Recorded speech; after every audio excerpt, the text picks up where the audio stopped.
Voici un exemple de problème où est-ce que nous avons une seule force qui est appliquée. Quelle force faut-il exercer pour immobiliser une voiture de 1500 kg roulant à 108 km/h sur une distance de 50 mètres? Donc, qu'est-ce que nous cherchons? C'est la force. Donc, tout de suite, on va penser à F est égal à masse fois l'accélération.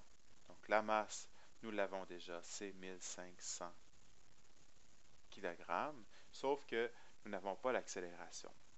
Par contre, nous avons une vitesse initiale et nous avons aussi la vitesse finale puisqu'on veut immobiliser la voiture. Donc, la vitesse initiale qui est 108 km/h. Donc, ici, il faut que je pense à convertir en mètres par seconde. Donc, je dois diviser par 3,6.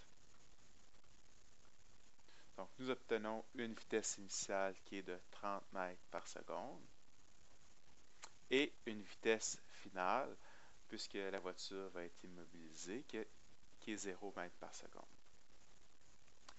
Et ceci doit se faire dans un delta S de 50 mètres.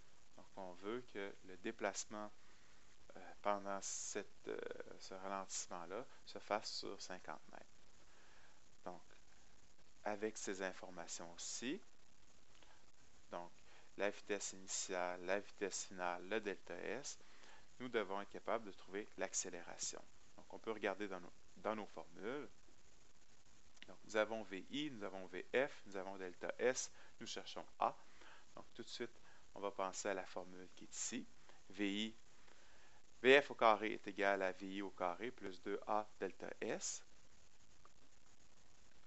Donc, si on prend le temps de résoudre, donc VF au carré est égal à VI au carré plus 2 fois l'accélération fois le déplacement.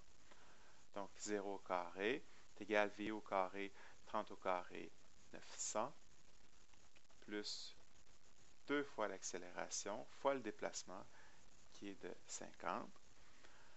Donc, nous obtenons 0 est égal à 900 plus 100 fois A. Donc, l'accélération doit être de moins 9 mètres par seconde carrée.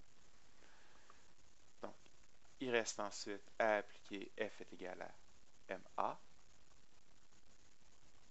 Nous avons l'accélération qui est de 9 mètres par seconde carrée, donc moins 9 mètres par seconde carrée. Nous avons aussi la masse qui est de 1500 kg. Donc, nous allons pouvoir trouver que la force qui doit être appliquée doit être de moins 13 500 newtons. Ça, c'est la réponse. Donc, une force négative, simplement, veut dire que la force va dans le sens opposé au mouvement initial. Donc, nous avons un mouvement dans un sens, on applique une force négative, donc on applique une force qui va pouvoir ralentir la voiture.